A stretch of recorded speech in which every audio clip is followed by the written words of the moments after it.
बिस्मिल्लाहिर्रहमानिर्रहीम। अस्सलाम वालेकुम नादरीन, आप यूट्यूब चैनल देख रहे हैं। मैं इमरान खान हूं। नादरीन, पाकिस्तान तहरीक इंसाफ ने या अपोजिशन ने अपनी सारी उम्मीदें अब बांध ली हैं 8 फरवरी से। डिपेंड करता है कि पाकिस्तानी 8 फरवरी को बाहर आते हैं या नहीं आते। ओवरसीज पाकिस्तानी भी तैयारी कर रहे हैं, अलग अलग तरह के प्रोग्राम्स किए जा रहे हैं 8 फरवरी को लेकर। बरतानिया में, अमेरिका में, यूरोप में, ऑस्ट्रेलिया में, दुनिया भर में जहां जहां पे पाकिस्तानी मौजूद हैं, जापान में, हर जगह पे ये कोशिश की जा रही है कि 8 फरवरी की मुनासबत से प्रोग्राम किए जाए और पूरी दुनिया में पाकिस्तान में होने वाली धांधली और इंसानी हकूक की पामालियां हैं, वहां पे रूल ऑफ लॉ नहीं है, पाकिस्तान में अदलिया को कैद किया गया है, आइन की धज्जियां उड़ा दी गई, बेशुमार चीजें हैं। तो इन सब के खिलाफ आवाज उठाई जाए। अब 8 फरवरी एक, आप समझ लें, टेस्टर है या ये एक वार्म अप मैच है या क्वालिफाइंग राउंड है। अगर पाकिस्तान तहरीके इंसाफ या तहरीके तहफ़्फ़ुज़ आईन पाकिस्तान ये 8 फरवरी को कामयाब हो जाते हैं और पाकिस्तानी पाकिस्तान को बंद कर देते हैं एक दिन के लिए, या इस किस्म के मुजाहरे या इस किस्म के मनाजिर आ जाते हैं पूरे पाकिस्तान से जिनके लिए पाकिस्तानी इंतजार कर रहे हैं या जो पाकिस्तान की इस वक्त जरूरत है, तो फिर ये क्वालिफाई कर जाएंगे एक बड़ी तहरीक के लिए। यानी फिर हुकूमत के लिए और एस्टेब्लिशमेंट के लिए खतरे की घंटी बज जाएगी कि इन्होंने एक मर्तबा करके दिखा दिया है, ये दोबारा जरूर आएंगे और ये मुश्किल पैदा करेंगे। दोबारा ये कब आएंगे ये मैं आपको बता देता हूं, क्योंकि फिर उसके बाद रमजानुल मुबारक है। 8 फरवरी के बाद 10 दिन के बाद रमजान शुरू हो जाएगा और छोटी ईद के बाद यानी मार्च के महीने में ये रमजान के अंदर सारी एक्टिविटीज होंगी और सारी चीजें तय पाएंगी और फिर मार्च के महीने के आखिर में बड़ी अनाउंसमेंट आ जाएगी कि पूरा पाकिस्तान कब और कैसे बंद करना है। ये 8 फरवरी को अगर तो जो वार्म अप मैच है या जिसे आप कहते हैं क्वालिफाइंग मैच है, अगर वो पाकिस्तान तहरीक इंसाफ जीत जाती है तो फिर ये फाइनल खेलने की कोशिश करेंगे। एस्टेब्लिशमेंट की और हुकूमत की पूरी कोशिश है कि 8 फरवरी की इनकी कॉल नाकाम हो जाए और उस दिन ये पाकिस्तान को बंद ना कर सके। और अगर करे भी तो मीडिया को इस तरीके से इस्तेमाल किया जाए, प्रोपेगेंडा इस तरीके से किया जाए जिससे ये साबित कर सके कि जनाब 8 फरवरी को तो पाकिस्तान बंद नहीं हुआ, अब वो अपना खेल खेलेंगे, अपोजिशन अपना खेल खेलेगी और दोनों तरफ पूरा जोर लगाया जाएगा। लेकिन हुकूमत को अगर 8 फरवरी को पाकिस्तान तहरीक इंसाफ कामयाब होती है तो हुकूमत को इस बात का आइडिया हो जाएगा कि अब ये फाइनल जरूर खेलेंगे और ये उस मामले की तरफ जरूर आएंगे। क्योंकि इमरान खान साहब का नया जो एक प्लान है वो ये नहीं है कि वो डी चौक चले जाएंगे या वो लाहौर चले जाएंगे या वो कहीं और चले जाएंगे। नहीं, वो पहले मरहले में पूरा मुल्क बंद करेंगे। मुल्क के हर कोने में वो नौजवानों को, अपने वोटर्स को, सपोर्टर्स को कहेंगे कि आप सड़कें बंद करें, गाड़ियां बंद करें, कारोबार बंद करें, हर चीज आप बंद कर दें। तो हुकूमत का ये शौक भी पूरा हो जाएगा। वैसे भी हुकूमत ने 3-3.5 साल से पूरा पाकिस्तान ही बंद किया हुआ, तो 4 साल होने वाले, बेड़ा गर्क कर दिया इन्होंने पाकिस्तान की मईशत से लेकर हर चीज का। तो 8 फरवरी को पता चलेगा। अगर 8 फरवरी को ये नाकाम हो जाते हैं, कामयाब नहीं होते फर्ज करें, तो फिर इनको दोबारा कामयाबी के लिए जोर लगाना पड़ेगा, लंबी कोशिश करनी पड़ेगी। तो 8 फरवरी एक ऐसा पहला पड़ाव है जो इन्हें हर हाल में पार करना पड़ेगा। अगर यहां से कामयाबी होती है तो फिर फाइनल करीब है और अगर यहां से कामयाबी नहीं होती तो फिर फाइनल दूर है। इन्हें दोबारा से पूरा मैच खेलना पड़ेगा। पाकिस्तान तहरीक इंसाफ ने पार्लिमानी पार्टी का इजलास बुलाया केपीके हाउस में इस्लामाबाद में और वहां ये तय करने जा रहे हैं कि किस तरीके से 8 फरवरी को कामयाब बनाया जाए। और इमरान खान साहब की जेल के अंदर जो कैद तन्हाई है वो एक बड़ा सीरियस इशू है जिसको डिस्कस किया जाएगा। अचकजई साहब का अपोजिशन लीडर बन जाना ये एक तरह की कामयाबी है और इसमें दावे किए जा रहे हैं कि नवाज शरीफ साहब ने रोल प्ले किया। नवाज शरीफ का लेना देना ही कोई नहीं। देखिए, इमरान खान के पास हुकूमत बनाने की ताकत थी, इमरान खान से हुकूमत छीन ली गई। फिर इमरान खान के पास जो है वो अपोजिशन लीडर बनाने की ताकत थी, तो उन्होंने अपना अपोजिशन लीडर एक पहले नामजद किया, उसको नायल कर दिया गया, तो उन्होंने दूसरा कर दिया। अब इसमें नवाज शरीफ का ना लेना ना देना, लेकिन क्योंकि ये आईनी काम, कानूनी काम भी रोक कर बैठे हुए हैं, तो क्योंकि 4-5-6 महीने गुजारने के बाद, यानी इमरान खान साहब ने तो अगस्त में कहा था और ये नोटिफिकेशन जाके जनवरी में हो रहा है, तो इतने महीने लगाने के बाद ये नहीं बता रहे कि इतने महीनों के लिए जिम्मेदार कौन है। वो ये कह रहे थे नवाज शरीफ की बड़ी मेहरबानी। भाई, नवाज शरीफ ने वोट डाला है या नवाज शरीफ ने नामजद किया है, यानी उन चीजों का एहसान आप कैसे चढ़ा। मिसाल के तौर पे एक आदमी की कोई अपनी चीज है, वो अपनी चीज लेता है किसी दूसरे आदमी से और वो आदमी से कहता है कि जनाब मेरा तेरे पे एहसान है कि मैंने तेरी चीज तुझे दे दी है। ये कैसा एहसान है? ये तो बदमाशी है, ये तो गुंडागर्दी है कि भाई एक चीज का मालिक ही नहीं है नवाज शरीफ, वो कैसे दे सकता है दूसरे आदमी को वो चीज जो उसका मालिक है। यानी मालिक तो इमरान खान है, उसने अचकजई को दिया, तो नवाज शरीफ बीच में ना 3 में ना 13 में देखो मैं तुमसे छीन सकता था, मेरे पास ताकत थी, फौज मेरे साथ खड़ी हुई है, आर्मी चीफ मेरे घर के अंदर है और सारी चीजें मैंने कंट्रोल की हुई है, देखो मैंने मेरे मेरे मेरा शुक्रिया अदा करो, मैंने दे दिया तुम्हें। ये तो घटियापन की इंतहा है। और वो मीडिया को कह कर ये खबर चलवा रहे हैं कि जनाब आप ये खबर चलाएं कि नवाज शरीफ ने अचकजई को अपोजिशन लीडर का ओहदा दिया। हालांकि नवाज शरीफ ना 3 में ना 13 में। नाजरीन, एक और खबर है मेरे पास, वो ये है कि पाकिस्तान ग़िज़ाई किल्लत का शिकार लगातार तेजी से हो रहा है। और ये ग़िज़ाई किल्लत इसलिए नहीं है कि पाकिस्तान के पास खाने के लिए कुछ नहीं है, ये वजह नहीं है। खाने के लिए है हमारे पास, लेकिन वो बहुत महंगा हो गया। गरीब आदमी की पहुंच से बाहर जा रहा है। गुर्बत की वजह से और महंगाई की वजह से आम आदमी जो है उनकी एक बड़ी तादाद ग़िज़ाई किल्लत का शिकार हो रही है। इस वक्त जो लेटेस्ट आदादोशुमार आए उनके मुताबिक चारों सूबों में ग़िज़ाई किल्लत बढ़ती जा रही है। बलूचिस्तान के लोग हमारे शानदार लोग हैं, वहां पे 30% से ज्यादा लोग जो है वो ग़िज़ाई किल्लत का शिकार है। उन्हें पूरा खाना नहीं मिल रहा। ये तो एक तो आधे पाकिस्तानी गुर्बत की लकीर से नीचे चले गए, लेकिन फिर भी उन्हें रोटी मिल जाती है। लेकिन यहां पे वो लोग हैं जो रोटी खाने को भी तरस रहे हैं। बलूचिस्तान में 30%, सिंध में 29% से ज्यादा, पंजाब में 22.5% और खैबर पख्तूनख्वा में 21.5%। ये जनाब जो इन्फ्लेशन है और बढ़ती हुई महंगाई इसको आप कहते हैं। एक तो बढ़ती हुई महंगाई और लोगों में जो गुर्बत बढ़ती जा रही है, उसकी वजह से लोग ग़िज़ाई किल्लत का शिकार हो रहे हैं। इमरान खान साहब ने बहुत पहले ये इशू उठाया था जब ये तादाद बहुत थोड़ी होती थी, और वो ये कहते थे कि हमारे जो बच्चे हैं उनकी ग्रोथ रुक जाती है जब उन्हें प्रॉपर खुराक नहीं मिलती, जब उन्हें दूध नहीं मिलता, उन्हें विटामिन नहीं मिलते, उन्हें फल नहीं मिलता, उन्हें अच्छी रोटी नहीं मिलती, तो तब हमारे बच्चों की जो ग्रोथ है वो रुक जाती है, उनकी जिस्मानी ग्रोथ कम होती है। आप देखें दुनिया में कई ममालिक थे, यानी चाइना के बारे में लोग कहते थे बहुत छोटे छोटे फारग हैं, आज वो आपसे तेज भागते, आज वो आपसे ज्यादा वजन उठाते, आज वो आपसे अच्छी कुश्ती लड़ लेते हैं। यानी भाग वो तेज लेते हैं, वजन वो ज्यादा उठा लेते हैं, कुव्वत उनके पास ज्यादा है, फुर्ती उनके पास ज्यादा है। ये कैसे हो गया? उनके कद भी लंबे होना शुरू हो गए। लेकिन दुनिया में जहां पे जब गुर्बत होती है ना और ग़िज़ाई किल्लत होती है तो वो कौमें नीचे की तरफ जाती है, और जहां पे ग़िज़ाई किल्लत नहीं होती ना, एक जिस्म अगर सेहतमंद है तो उसमें एक सेहतमंद दिमाग होगा, वो कौम फिर आगे बढ़ेगी। जब आपका जिस्म कमजोर है तो दिमाग भी आपका कमजोर होगा, फिर कौम भी पीछे रह जाएगी। बहुत सारी कौमें हैं जिनके लोग कमजोर हुआ करते थे, लेकिन अब वो ताकतवर है क्योंकि उन्होंने ग़िज़ाई किल्लत पे काबू पाया। और हमारे यहाँ पे लगातार ग़िज़ाई किल्लत बढ़ती चली जा रही है। नाज़रीन, कराची में गवर्नर्स का पूरा पोल खुल गया, और ये जो आग लगी है ना, वैसे तो रोज ही उनका पोल खुलता है, लेकिन ये जो गुल प्लाजा में आग लगी है इसने मुकम्मल तौर पे सिंध हुकूमत की गवर्नर्स का पोल खोल दिया। इन्होंने जबरदस्ती अपना मेयर बनाया कराची का, मैंडेट भी नहीं था इनके पास, जोर लगा के ताकत का इस्तेमाल करके एजेंसियां बीच में डाल के ये अपना मेयर लेकर आए। अब देखें ना, अगर एक सूबे में एक हुकूमत को पहला साल हो, या वो हुकूमत अभी अभी आई है, या उस हुकूमत के पास वसाइल नहीं है, उनका हक मारा जा रहा है, तो चले कोई जवाब भी है। लेकिन एक सूबे में जहां पे आप 18 साल से हुकूमत में है, वहां अगर इस तरह के वाकयात हो रहे हैं कि बुनियादी मामलात हैं कि आग बुझानी है, पुलिस ने पहुंचना है, एम्बुलेंस ने पहुंचना है, ये चीजें परवेज इलाही को 5 साल के लिए मौका मिला था वजीर आला बनने के लिए, और वो पंजाब में सारा कुछ करके चला गया। बाद में उन चीजों को बहुत बुरी तरह तबाह किया शहबाज शरीफ ने, मरियम नवाज ने, हमजा ने, उस्मान ने, इन्होंने बड़ी तबाहियां फेरी। परवेज इलाही ने जो काम किया था ना, परवेज मुशर्रफ डिक्टेटर के दौर के अंदर, वो बड़ा जबरदस्त काम उसने, तो क्रेडिट जो है वो सियासतदानों को ही जाता है, कम से कम उसने काम तो किया। लेकिन अब अगर आप देखते हैं तो हालात पहले से बुरे हैं। तो सिंध के अंदर 18 साल से हुकूमत है पाकिस्तान पीपल्स पार्टी की, इन 18 सालों में वो बुनियादी चीजें नहीं कर सके। और जो आग लगी है गुल प्लाजा में, उसमें अब तक की इतला के मुताबिक 26 अफराद जाँ बहक हो गए।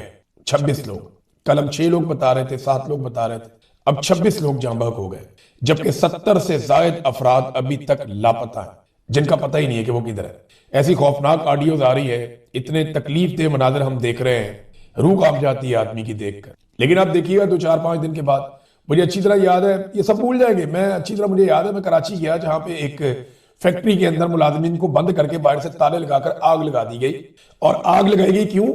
ताकि बाकी सबको डराया जा सके। भत्ता नहीं मिल रहा था, भत्ता नहीं मिल रहा था, आग लगा दी। वो मामला भी गोलमोल हो गया, आज तक कोई पूछने वाला नहीं है। तो कराची में आग लगा दी, भत्ता नहीं मिल रहा था, वो सैकड़ों लोग वहां पे जल गए। मैं वहां पे गया तो बाहर खड़े हुए लोग बिल्कुल ऐसे नॉर्मल थे, कैमरे ऑन होते थे तो ये पॉलिटिकल लोग दुखी बन जाते थे, कैमरे ऑफ होते थे तो पॉलिटिकल लोग ऐसे बिल्कुल नॉर्मल हो जाते थे, इन्हें परवाह ही नहीं थी। हम वहां पे खड़े होकर देख रहे थे कि ये क्या चल रहा है। तो कराची में और एमक्यूएम के लोग खास तौर पे, इन्होंने तो वहां पे घेरा डाला हुआ था, ये तो कहते थे जी बल्दिया फैक्ट्री वाली साइड पे हमने जाने नहीं देना किसी को। इनके कुछ ऐसे गुंडानमा लोग थे उस दौर के अंदर, इनका बड़ा तोती बोलता था, गैंग वॉर भी चलता था कराची में, तो ये तो हिलने नहीं दे रहे थे किसी को वहां पे कि जनाब हम किसी को नहीं आने देंगे, हम करेंगे फैसला, कौन आएगा कौन जाएगा कौन पूल रखेगा। तो इन्होंने पूरा का पूरा निजाम जो है वो वहां पे जकड़ा हुआ था, किसी को आने नहीं दे रहे थे। तो अब जो इतला है उसके मुताबिक 26 से ज्यादा अफराद अभी तक जाबाक हो गए हैं, 70 से ज्यादा अफराद अभी तक लापता हैं जिनका कुछ मालूम नहीं हो सका। वजीर आला खैबर पख्तूनख्वा नादरीन तहसील बाड़ा में गए, उन्होंने IDPs के साथ मुलाकातें की हैं और उनके साथ उनके कुछ MNAs अब्दुल गनी अफरीदी और MNA इकबाल अफरीदी, ये MP MNA साथ थे, उनके दीगर लोग भी थे। तो वहां जाके उन्होंने IDPs कहते हैं उन्हें जिनके इलाकों में ऑपरेशन हो रहा हो और वो अपने मुल्क के अंदर ही बेचारे बेयारों मददगार उनको लाके खैमों में कैंपों में बिठा दिया जाए, तो उनसे जाके उन्होंने मुलाकातें की, उनसे बातचीत की, उनकी शिकायत का इजाला किया। तो एक तरफ एक ऐसा सूबा है जो सबसे अच्छा परफॉर्म भी कर रहा है, ग़िज़ाई किल्लत भी वहां पे कम है, वहां पे मुनाफा भी ज्यादा है, उनकी ग्रोथ भी ज्यादा हो रही है, वहां पे करप्शन भी कम है, वहां के स्कूलों की हालत भी निस्बतन बाकी स्कूलों से बेहतर है। तो एक सूबा जो बहुत अच्छा परफॉर्म कर रहा है उसको अकेला छोड़ा हुआ है, उसके पैसे भी नहीं दे रहे, और अगर वो कोई ताउन मांग रहा है तो उसके साथ ताउन भी नहीं किया जा रहा। उसके अपने सूबे की पुलिस बाज़ औक़ात ताउन नहीं करती, उसके अपने सूबे की इंतजामिया उसके साथ ताउन बाज़ औक़ात नहीं करती, उसे दीवार के साथ लगाया हुआ है। पाकिस्तान की मिलिट्री एस्टेब्लिशमेंट, ये 4-5 जर्नैल मिलकर भी उसके खिलाफ हुए और उसकी हुकूमत गिराने के दिन रात मंसूबे बनाते हैं और वो दिन रात अपनी आवाम के अंदर उनकी खिदमत के लिए मौजूद है। और दूसरी तरफ एक सूबा है जहां पे तबाही है, बर्बादी है, लेकिन उनके लिए एयरफोर्स के खसूसी तैयारे भी अवेलेबल है, उनके बच्चों की शादियों में आर्मी चीफ भी जाता है और उनके हर काम के अंदर जो है वो पूरा का पूरा मिलिट्री एस्टेब्लिशमेंट का इदारा खिदमत के लिए हाजिर हो जाता है और कोई उनसे पूछने वाला नहीं है। जनाब आप 2-2 हफ्ते गायब रहते हैं, बैरूनी दौरों पे आप चले जाते हैं, साथ अपने चीफ सेक्रेटरी भी ले जाते हैं और बैग उठाने वाली खवातीन भी ले जाते हैं, तो उनसे पूछने वाला भी कोई नहीं है। तो ये एक दोहरा म्यार है और इससे एक नफरत पाकिस्तान के अंदर बढ़ती चली जा रही है। लापता अफराद के लवाहिकीन नाज़रीन, क्योंकि मैंने आपसे प्रॉमिस किया कि जब भी कभी कहीं पे भी लापता अफराद के हवाले से खबर आएगी मैं आपके साथ शेयर करूंगा। ये चेहरे देखिए आप इन लोगों के, ये कितने मासूम लोग हैं बेचारे, इनमें खवातीन भी हैं, इनमें बुजुर्ग भी हैं, इनमें बच्चे भी हैं, जो लिख कर लेकर आए हैं कि जनाब आप हमारे जो प्यारे हैं उन्हें जबरी तौर पे लापता किया गया है, उन्हें छोड़ दें, उन्हें बाजियाब कर दें। ये सामने एक साहब खड़े हैं, कहते हैं मैं आर्मी चीफ आसिम मुनीर साहब से आजिज़ाना अपील करता हूं कि मेरे भाई इफ्तिखार अहमद वल्द हमायूं को रिहा किया जाए, जिनको पेशावर हाई कोर्ट ने 2019 को उनकी रिहाई का हुक्म दिया था। अंदाजा करें 6 साल हो गए हुक्म दिए हुए, 7 साल पेशावर हाई कोर्ट का, अभी तक वो उनका भाई बाजियाब नहीं हुआ। ये मोहम्मद रकीम वल्द फजल जनान, इनको रिहा करो, जिनको 2018 में पेशावर हाई कोर्ट ने रिहाई का हुक्म दिया था। हर आदमी बता रहा है, कोई कह रहा है कि 2019 का हुक्मनामा है मेरे पास, कोई कह रहा है 2018 का हुक्मनामा है मेरे पास, कोई कह रहा है किसी और दौर का, और सब लोग आर्मी चीफ को कह रहे हैं। क्योंकि देखें ना, पाकिस्तान की इंटेलिजेंस एजेंसियां ये बंदों को जबरी तौर पे लापता करती, यही अगवा करते हैं। हकीकत है, मेरे जैसा एक सहाफी भी इन्होंने अगवा किया था ISI ने। अभी एक माजी खड़ी है, ये आफ्ताबुद्दीन अपने बेटे की तस्वीर लेकर खड़ी है कि मेरे बेटे को छोड़ दो। तो अब एक लम्हे के लिए सोचे ना आर्मी चीफ के उनके बेटे को उठा लिया, अगवा कर लिया किसी ने, या DG ISI ये सोचे कि उनके बेटे को या बेटी को उठा लिया किसी ने, अगवा कर लिया और कई साल गुजर गए हैं। तो सोचे जरा उनका, उनकी अहलिया का, उनके घर वालों का क्या हाल होगा, कितना तड़पेंगे वो लोग, कितना परेशान होंगे वो लोग। देखें, अगर इन लोगों ने कुछ गलत किया तो अदालत में पेश करें ना, कानून के मुताबिक कार्रवाई करें। ये तो नहीं हो सकता कि आप बंदे ही लापता कर दें जबरी तौर पे। मुल्क के अंदर कानून नाम की कोई चीज होनी चाहिए। पूरी दुनिया में अदालतें काम करती हैं, बेशुमार चीजें आपने इस मुल्क में खराब की हैं। आपने मार्शल लॉ लगाया 4 दफा, एक दफा भी आपको जबरी तौर पे लापता नहीं किया गया। हम तो आपके खिलाफ भी जब कार्रवाई का कहते हैं तो कहते हैं कि अदालत में होनी चाहिए, इंसाफ के साथ होनी चाहिए। तो ये लापता अफराद का मामला है नाज़रीन, और ये पेशावर प्रेस क्लब के बाहर इन्होंने एहतजाज किया है। बेचारे बैनर्स पोस्टर्स लेकर अपने हाथों में अपने प्यारों की तस्वीरें लेकर खड़े हैं और पाकिस्तान की फौज से मुतालबा कर रहे हैं, फील्ड मार्शल से, कि मेहरबानी करें हमारे प्यारों को छोड़ दें। इमरान खान साहब ने अपने दौर में बहुत सारे जो जबरी तौर पे लापता अफराद थे उन्हें बाजियाब करवाया था, लेकिन उसके बाद से लेकर अब तक, और इस बात की बड़ी तकलीफ है एस्टेब्लिशमेंट को, क्योंकि वो इसको बतौर एक हथियार इस्तेमाल करते हैं। और ये हथियार नहीं है, ये नफरत फैलाने वाली एक मशीन है, जिससे इतनी नफरत फैलती है कि आप सोच नहीं सकते। ये जो लोग खड़े हुए हैं, आपको क्या लगता है ये आपसे प्यार करते हैं? ये सिर्फ अपने प्यारों के लिए आपसे दरखास्त कर रहे हैं। इनकी नस्लें जो है वो आपसे नफरत करेंगी। ये तकलीफ दे चीज है, बहुत तकलीफ दे चीज है। नाज़रीन, डोनाल्ड ट्रंप ने बड़ा अजीबोगरीबी काम शुरू कर दिया। मैं तो हैरान हो गया ये चीजें देख करके। अमन का नोबेल इनाम डोनाल्ड ट्रंप को इतना ज्यादा पसंद है। आप ये देखें ना कि आसिम मुनीर साहब और उनके साथियों ने कैसा कमाल असेसमेंट किया था कि इन्हें यह बारीक नुक्ता पहले दिन समझ आ गया था कि डोनाल्ड ट्रंप की कमजोरी है अमन का नोबेल इनाम। तो आसिम मुनीर साहब ने फौरी तौर पे डोनाल्ड ट्रंप के लिए अमन का नोबेल इनाम की नामजदगी पाकिस्तान की जानिब से करवा दी। फिर इसराइल ने भी कर दी, उन्हें भी पता चल गया और कुछ और लोगों को भी। अब डोनाल्ड ट्रंप के लिए अमन का नोबेल इनाम क्या है, डोनाल्ड ट्रंप का ये स्टेटमेंट इसे बताता है। यूरोप को इसने धमकी लगाई डोनाल्ड ट्रंप ने। इन्होंने कहा कि खुद को अब सिर्फ अमन का पाबंद नहीं समझता। नोबेल के ना मिलने पर ट्रंप का लहजा बदल गया। यूरोप को दोबारा डोनाल्ड ट्रंप ने धमकी लगा दी। उन्होंने नॉर्वे के वजीर आजम को, नॉर्वे देता है ना, नॉर्वे से आता है अमन का नोबेल इनाम, वहां पे एक कमेटी है और वो बैठ के ये फैसला करती है। वो प्रॉपर एक तरीकाकार है कि किसको अमन का नोबेल इनाम देना है। ज्यादती भी करते हैं, गलत लोगों को भी दे देते हैं, बात ठीक है। इस मर्तबा जो दिया उन्होंने ये गलत दिया है और इससे पहले भी ऐसी गलतियां हो चुकी हैं और वो साबित भी हो गया कि गलत दिया।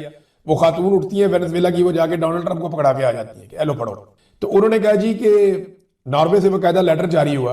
उन्होंने कहा जी देखें, बात यह है कि इसको आप अलामती तौर पे भी किसी को नहीं दे सकते। ये अमन का नोबेल इनाम जिसे दिया जाता है ये उसी के पास रहता है टाइटल, आप इसे अलामती तौर पे भी किसी को नहीं दे सकते।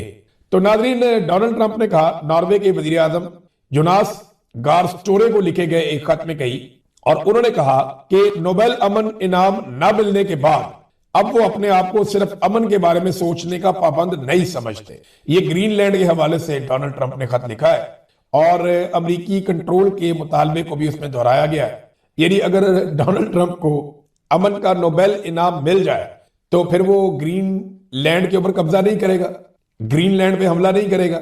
ये देखें कितनी इंटरेस्टिंग ये खबर है कि नॉर्वेजियन वजीर आजम, उन्होंने ये बताया कि गुज़िश्ता 6 माह के दौरान मेरे और डोनाल्ड ट्रंप के दरमियान होने वाली कई मुलाकातों और गुफ्तगुओं में नोबेल प्राइज का तस्करा होता रहा।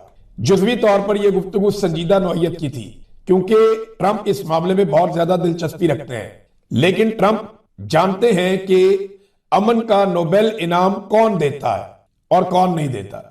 मैंने कई बात उन्हें ये बात वाजे की है, समझाई है।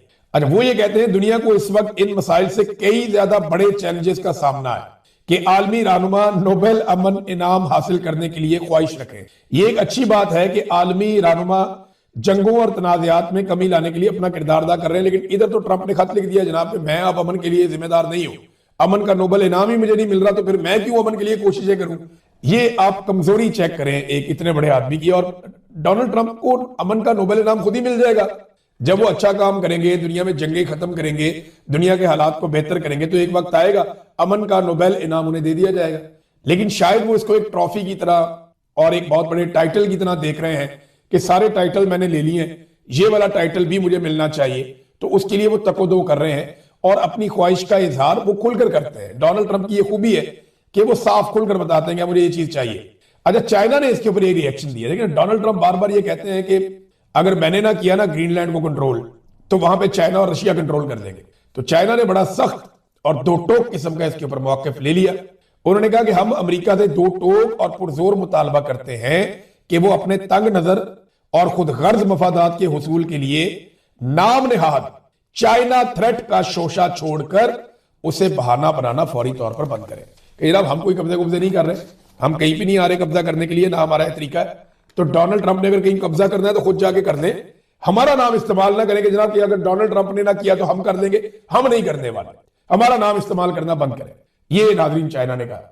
तो अब तक के लिए इतना ही, अपना ख्याल रखिएगा, अपने चैनल का भी अल्लाह हाफ़िज़।